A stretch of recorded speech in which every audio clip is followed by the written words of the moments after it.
السلام علیکم۔ آپ خود کو نماز کی عادت ڈالیں۔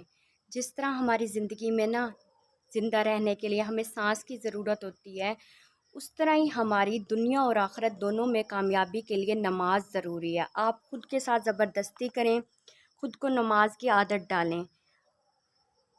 اور ہم کہتے ہیں کہ ہم نماز پڑھ لیں گے جب اللہ تعالیٰ ہدایت دے گا۔ اللہ تعالیٰ بھی ہمیں ہدایت اللہ تعالیٰ دیتے ہیں، لیکن ہدایت بھی ان لوگوں کے لیے ہے جو ہدایت کی طلب رکھتے ہیں، اپنے دل میں ڈیزائر پیدا کریں۔ جیسے ہمیں کسی چیز کی طلب ہوتی ہے، پانی پینے کی طلب ہوتی ہے، ہم اٹھتے ہیں فریج سے پانی پیتے ہیں، اسی طرح اگر ہم نماز کی طلب پیدا کریں گے، ہدایت کی طلب پیدا کریں گے تو اللہ تعالیٰ ہمیں ضرور ہدایت دے گا۔ اور یہ ہمارے پاس پہلا اور آخری موقع ہے جو زندگی ہمیں ملی ہے، یہ ہمارا لاسٹ چانس ہے۔ دوبارہ نہ ہم زندہ ہوں گے، نہ ہم اس دنیا میں آئیں گے۔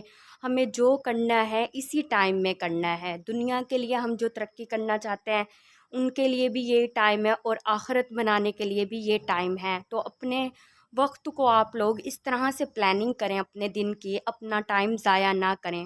بالکل ٹائم ویسٹ کرنا آج سے چھوڑ دیں۔ خود سے وعدہ کریں، اللہ تعالیٰ سے وعدہ کریں، اور نماز کی پابندی کریں۔ نماز آپ پڑھیں گے آپ کے سارے مسائل انشاءاللہ حل ہونا شروع ہو جائیں گے۔